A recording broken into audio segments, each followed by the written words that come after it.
રાધે રાધે, જય સિયારામ. આપણે ભગવાન વિષ્ણુનું મંદિર બનાવવાનો શું મહિમા છે એ ઉપર પ્રવચન ચાલે છે. હવે એ પ્રવચન ખતમ થવાની તૈયારીમાં છે.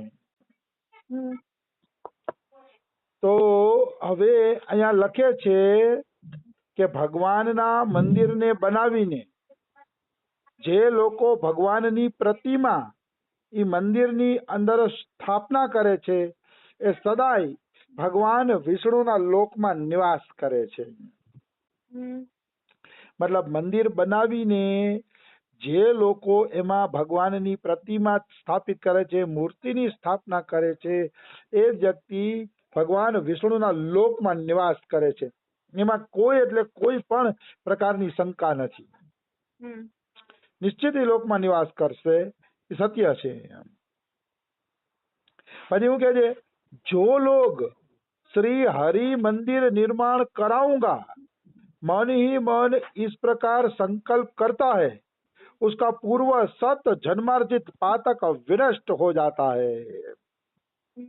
अग्नि पुराण अध्याय नंबर 38 એનો આ 50મો છેલ્લો શ્લોક છે કે જે લોકો એમ વિચારે છે કે હું મંદિર બનાવીશ, ભગવાન મને સગવડતા દેશે ત્યારે હું મંદિર બનાવીશ, મારે ભગવાનનું મંદિર બનાવવું છે, જે મનોમન આવો સંકલ્પ કરે છે કે એના પર 100 જન્મોના પાપો નષ્ટ થઈ જાય છે. બોલો, જે ખાલી મંદિર બનાવવાનો સંકલ્પ પણ કરે છે તોય એમ કહેવામાં આવે છે કે ના 100 જન્મના પાપો નષ્ટ થઈ જશે. નિશ્ચિત, એમાં કોઈ એટલે કોઈ શંકા નથી. આટલો બધો મહિમા છે ભાઈ મંદિર બનાવવાનો. તમે મંદિર ન બનાવી શકો તો કાંઈ નહીં, તમારી પાસે એટલા પૈસા ન હોય તો કાંઈ નહીં, પણ જો તમારા મોઢેથી એવો સંકલ્પ પણ થઈ ગયો કે મારે મંદિર બનાવવું છે, મંદિરનું નિર્માણ કરવું છે, કે તો તમારા 100 જન્મના પાપો છે એ નષ્ટ થઈ જશે. નિશ્ચિત રૂપે નષ્ટ થઈ જશે, એમાં કોઈ શંકા નથી. આવી વાત છે.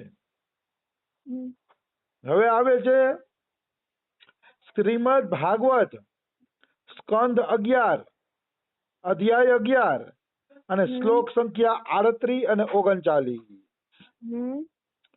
શ્રીમદ ભાગવત મહાપુરાણમાં મંદિર બનાવવાનો મહિમા ક્યાં છે એ જોઈએ આપણે.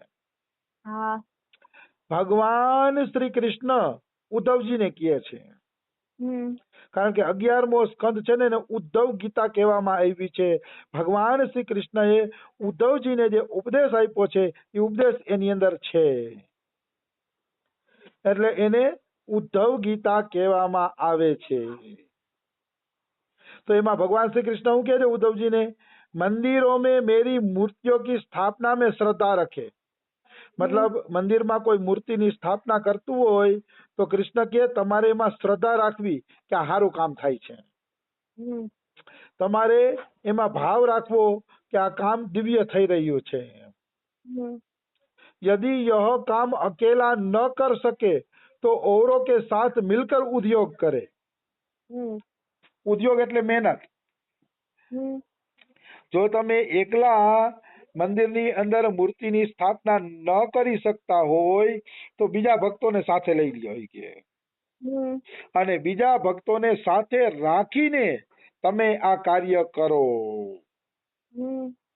બીજા ભક્તોને ભેગા કરો, મતલબ કઈ વાંધો નહીં, જો સત્કાર્ય માટે 2 માણસ ઘટતા હોય તો 2 માણસને સમજાવો, સત્કાર્યમાં દાખલ કરો અને ભેગા મળીને આ કાર્ય કરો તો બધાને હરખું પુણ્ય મળશે. મતલબ ભગવાને આ છૂટછાટ આપે છે કે તમારે એકલા ઉપર જ મારે બધો બોજો નથી નાખવો. તમે એકલા જો કાર્ય ન કરી શકતા હો તો બીજાને ભેગા લ્યો, સાથે લ્યો, પણ મારા મંદિર બનાવો અને એમાં મૂર્તિની સ્થાપના કરો. પછી ભગવાન કહે છે, मेरे लिए पुष्प वाटिका का निर्माण करे, बगीचे का निर्माण करे, क्रीड़ा के स्थान का निर्माण करे, नगर और मंदिर बनवावे. મતલબ મંદિર હોય ને ભગવાનનું તો એમાં એક પુષ્પ વાટિકા પણ હોવી જોઈએ, જેથી ભગવાનને રોજ ફૂલોના હાર ચડે. ભગવાનને ફૂલ અતિશય પ્રિય છે. ફૂલથી ભગવાન અતિશય પ્રસન્ન થાય છે. ફૂલની માળાથી પણ ભગવાન અતિશય પ્રસન્ન થાય છે. એટલે ભગવાન એમ કહે છે કે ભાઈ મંદિર બનાવો તો નાનકડો પુષ્પોનો બગીચો પણ એમાં લગાવો. પછી ભગવાન કે એમાં ક્રીડા સ્થાન બનાવો. ક્રીડા એટલે રમવાનું મેદાન પણ રાખો કે જે મેદાનમાં ક્યારેક આપણે ભગવાનને લઈ જઈ શકી, કોઈ બાકડા ઉપર બેસાડી શકી, કોઈ મોટો ઘટાદાર વડલો હોય તો એની નીચે ભગવાનને બેસાડી શકી. થોડુંક મેદાન રાખવાનું એટલે આપણે ભગવાનને વિહાર કરાવી શકીએ. એમ નહીં કે ચાર દિવાલમાં ભગવાનને પૂરી રાખ્યા તો પૂરી જ રાખ્યા. ક્યારેક ભગવાનને વિહાર પણ કરાવવો જોઈએ. હાલાકી સિટીમાં રહેતા હોય અને ફ્લેટોમાં રહેતા હોય એ બિચારા ક્યાં વિહાર કરવા જાય, પણ એને હું આઈડિયો બતાવું છું ક્યાં વિહાર કરવાનો. તમારે હાંજ પડે ને, ઠંડુ વાતાવરણ થાય ને એટલે મંદિરમાંથી ભગવાનને કાઢી અને કાં તો છત ઉપર વિહાર કરવા લઈ જવું, અને કાં તો તમારા ઘરમાં છજ્જુ હોય તો છજ્જુ અહીંયા છત ઉપર છજા પાસે વિહાર કરવા લઈ જવું જોઈએ, જેથી ભગવાનનું મન મોકળું થાય. આવી રીતે તમે ભગવાનને વિહાર કરાવી શકો. કારણ કે પ્રેમા ભક્તિમાં વિહારનું પણ એક મહત્વનું સ્થાન છે. એટલે ભગવાનનું વિહાર કરાવો, આ મંદિર બનાવો એવી ઉદ્ધવજીને પણ ભગવાન શ્રી કૃષ્ણ શ્રીમદ ભાગવત મહાપુરાણની અંદર આજ્ઞા આપે છે. સ્વયં ભગવાન શ્રી કૃષ્ણ. પછી ભગવાન કૃષ્ણ શું કહે છે ઉદ્ધવજીને? सेवक की भांति श्रद्धा भक्ति के साथ निष्कपट भाव से मेरे मंदिरों की सेवा शुश्रूषा करे, उसको झाड़े बुहारे, लिपे पोते, छिड़काव करे और तरह तरह के चौक पूरे. આ બધાયનું ફળ છે ભગવાનની પ્રાપ્તિ. જો અહીંયા ભગવાન શ્રી કૃષ્ણ શું કહે છે? અહીંયા ભગવાન શ્રી કૃષ્ણ એવો આદેશ આપે છે કે શ્રદ્ધા ભક્તિ સાથે નિષ્કપટ ભાવથી મારા મંદિરની સેવા શુશ્રૂષા કરો. મંદિરની સેવા એટલે શું? મંદિરની સેવા એટલે કોઈ કચરા પોતા કરીએ, રંગકામ કરાવીએ, ક્યાંય દિવાલ બિવાલ તૂટી ગઈ હોય તો એનું સમારકામ કરાવીએ.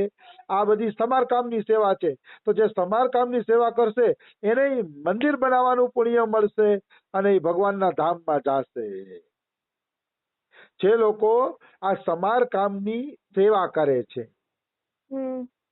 એટલે સેવા શુશ્રૂષા કરો. ઝાડે બુહારે એટલે મંદિરમાં બાવાજારા નો થવા દો. આપણે ઘરમાં બાવાજારા હોય તો ગમતું નથી, તો ભગવાનના મંદિરમાં બાવાજારા થાય કેવું લાગે? એટલે મંદિરમાં બાવાજારા ન થાય એ રીતે સરસ સેવા કરવી જોઈએ. એ બાબતમાં મેં એક જગ્યાએ જોયું, ગુજરાત સૌરાષ્ટ્રમાં પ્રેમ ભિક્ષુજી મહારાજની જ્યાં ધૂન હાલે છે ને ત્યાં ચકાચક એ લોકો સેવા કરે છે. એટલી સરસ સેવા કરે ને કે બે ઘડી આપણે મંદિરમાં બેસવું ગમે. રામ નામનો પ્રતાપ છે. સાચી રીતે કોઈ રામ નામ જપે, ભગવાનનું નામ જપે તો સેવકો મળી જ જાય છે.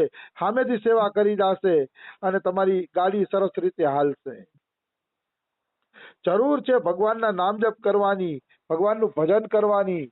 પછી બધા સેવા કરવા વાળા આવી જશે અને મંદિરને જાળવા બુહારવા વાળા આવી જશે, બધું થઈ જશે. તો ભગવાનના મંદિરમાં સેવા શુશ્રૂષા કરો, એને જાળો બુહારો, લીપે પોતે. લીપે પોતે એટલે કે જૂના જમાનામાં તો એવું હોય ને, ગાયના ગોબરથી લીપતા મંદિરને, કારણ કે પાકી દિવાલો હતી નહીં, તો એ લીપી અને પછી એમાં ચૂનો રાખીને પોતી દેતા, ચૂનો કરી દેતા એમ, એટલે મંદિર સરસ મજાનું દેખાય. એટલે લીપવા પોતવાનું કામ કરો. છિડકાવ કરે. છિડકાવ એટલે ગુલાબજળ છે, કોઈ ફૂલો, સુગંધી ફૂલોનું પાણી છે, ઉનાળો ને એવું હોય તો એ પાણીનો છિડકાવ કરો તમે,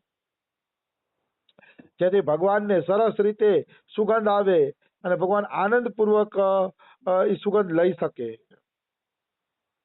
એટલે છિડકાવ કરો અને તરહ તરહના ચોક પૂરો. ચોક પૂરો એટલે રંગોળી બનાવો. ભગવાનનું મંદિર રંગોળી વાળું હોય કેવું સરસ લાગે.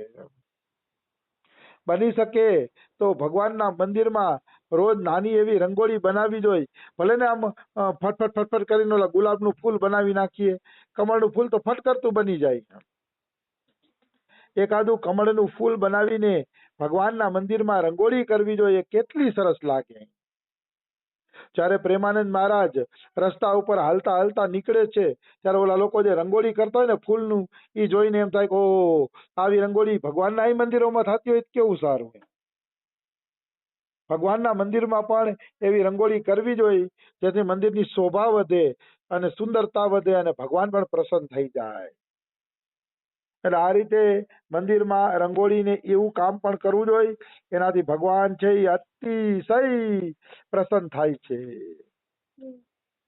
અતિશય, એમાં કોઈ એટલે કોઈ શંકા નથી. આવું બધું કરી શકાય. પછી શ્રીમદ ભાગવત મહાપુરાણ સ્કંદ 11 ઉદ્ધવજીનો અધ્યાય છે. સ્કંદ અધ્યાય 27 શ્લોક નંબર 50 થી 55 5 શ્લોક છે. ભગવાન શ્રી કૃષ્ણ ઉદ્ધવજીને કહે છે કે જો શક્તિ હોય તો ઉપાસકે સુંદર અને સુદૃઢ મંદિર બનાવવા જોઈએ. એમાં મારી પ્રતિમાની સ્થાપના કરવી જોઈએ. સુંદર ફૂલોના બગીચા લગાડવા જોઈએ. નિત્ય પૂજાની વ્યવસ્થા કરવી જોઈએ અને ઉત્સવ હોય ત્યારે યાત્રા અને ઉત્સવોની વ્યવસ્થા કરવી જોઈએ. હવે છે ને આ મંદિર બનાવવાનું બધું એકનું એક જ આવે છે. એટલે આજે આપણે આ પૂરું કરી દઈશું ને કાલથી નવો વિષય ચાલુ કરશું. કારણ કે હવે બહુ આમાં કઈ નવીનતા નથી. જે સારું સારું હતું એ તો અગ્નિપુરાણનું આવી જ ગયું છે. પણ અહીંયા એક નવીન વાત છે કે મંદિરમાં જે પૂજારીની વ્યવસ્થા કરે છે એ પણ ભગવાનના ધામમાં જાય છે. પૂજારીને પૈસા દઈને વ્યવસ્થા કરી દઈએ તો એ પણ ભગવાનના ધામમાં જાય છે. અને પર્વ યાત્રામાં મોટા મોટા ઉત્સવો કરો. ઉત્સવના દિવસે મોટા ઉત્સવ કરો. જેમ કે જગન્નાથપુરીમાં કેમ અષાઢી બીજની રથયાત્રા કાઢવામાં આવે છે. તો એ રથયાત્રાનો જે ખર્ચો દેતા હોય, જે ઉત્સવ કરાવતા હોય અને જે કોઈને એ ઉત્સવ કરાવવો ગમતો હોય તો એ પણ ભગવાનના ધામમાં જાય છે. તમે બીજું કાંઈ ન કરી શકો તો કાંઈ નહીં. આવા દિવસોમાં ઉત્સવો કરો અને ઉત્સવમાં ભગવાનને ખૂબ લાડ લડાવો. 56 ભોગ જમાડો. એની શોભાયાત્રા કાઢો. શોભાયાત્રામાં એને ફૂલો ઉડાડો ને એવી રીતે જો ધામધૂમથી કોઈ ઉત્સવ કરે છે તો એ પણ ભગવાનના ધામમાં જાય છે. એટલે ઉત્સવોની આપણા શાસ્ત્ર છૂટ આપે છે કે ઉત્સવ કરવો જોઈએ. ઘણા લોકો એમ કહેતા હોય ગણેશ ચતુર્થીનો ઉત્સવ કરે છે, 9 દી ગણેશને રાખે છે ને પછી પધરાવી દે છે.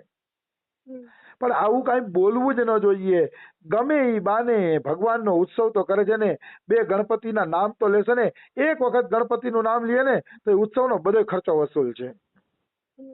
એટલે કોઈ દી મનુષ્ય કોઈ દી કોઈ ઉત્સવોની નિંદા ન કરવી જોઈએ. એ જેમ કરે એમ. ભલે ગણપતિને હું પધરાવી દે ને હરખી રીતે પધરાવે તો ભલે ન પધરાવે તો ભલે ગમે એ કરે, પણ એટલો ટાઈમ એ ભગવાનમાં રહીચા પૈચા તો રહ્યા નહીં. ભલે ખાણીપીણીના કારણે રહ્યા, ગમે એના કારણે રહ્યા, પણ એ કાંઈક તો 2 નામ તો ભગવાનના લીધા હશે ને. ભાવ કુભાવ અનખ આલસહુ નામ જપત મંગલ દિશ દસુ. તુલસીદાસ કે ભાવે કુભાવે નામ લેશો તો 10 દિશામાં મંગલ થશે. એટલે કોઈ ઉત્સવની નિંદા જ નહીં કરવાની. કોઈ લક્ષ્મીજીના ઉત્સવ કરે, કોઈ દેવીના કરે, કોઈ ગણપતિના કરે. આપણે બધા એમાં હાય હાજ કરવી કરો. ઈ બાને જો એ ગણપતિનો ઉત્સવ નહીં કરે તો એટલા દી મોબાઈલ જોઈને ટાઈમ પાસ કરશે. પણ ઉત્સવ હશે તો આરતીમાં સામેલ થશે, કીર્તનમાં સામેલ થશે તો એટલો ટાઈમ કમસે કમ આ મોબાઈલ ને આ દુનિયાથી દૂર તો રહેશે. એટલો ટાઈમ ભગવાનના 2 નામ તો લેશે. એટલે હંમેશા પોઝિટિવ દ્રષ્ટિ રાખો. દ્રષ્ટિ હંમેશા પોઝિટિવ હોવી જોઈએ. બધાયનું સમર્થન કરો કે ભાઈ કાંઈ નથી કરતા તો આ કરો. ખોટું સાચું પણ ભગવાનનું કરો તમે. કારણ કે ભગવાનનું ભજન કોઈ પણ રીતે મંગલકારી છે. એમાં કોઈ એટલે કોઈ શંકા નથી. ભાવે કુભાવે પણ પ્રભુને ભજ્યા હશે તો તમારું મંગલ થશે. બાકી મંગલ કરવા વાળું આ સંસારમાં બીજું કોઈ છે નહીં. એટલે ક્યારેય કોઈ દી ચંચુપાત ન કરવો. હું અહીંયા જોઉં છું એટલે કહું છું. ઘણા લોકો કૃષ્ણ ભક્તો નિંદા કરે, ગણેશ ઉત્સવ કરે પણ ગણપતિને હરખા દરિયામાં ન પધરાવે, પછી રસ્તા વચ્ચે પડ્યા હોય ને આ. હવે તમારે શું નિંદા કરવાની જરૂર છે? તમે તમારામાં લાગેલા રહ્યો, સંસારને એમાં લાગવા દો. જે જ્યાં છે ત્યાં બરોબર છે. रामसुखदास जी एक बहुत सरस सूत्र बोले छे कि ठीक बेठीक तो हमारी नजर में हो रहा है, भगवान की नजर में तो सब ठीक ही ठीक हो रहा है. આપણી નજરમાં જે હારું નરસું નાંત એની થાય છે, ભગવાનની દ્રષ્ટિએ બધું ઠીક જ થાય છે. એટલે આપણે ક્યાંય ચંચુપાત કરવો જોઈએ નહીં, બધાયનું સમર્થન કરવું જોઈએ. તો બીજું આપણે કાલે લઈ લેશું. આજે સમય થઈ ગયો છે. રાધે રાધે, જય સિયા રામ. રાધે રાધે.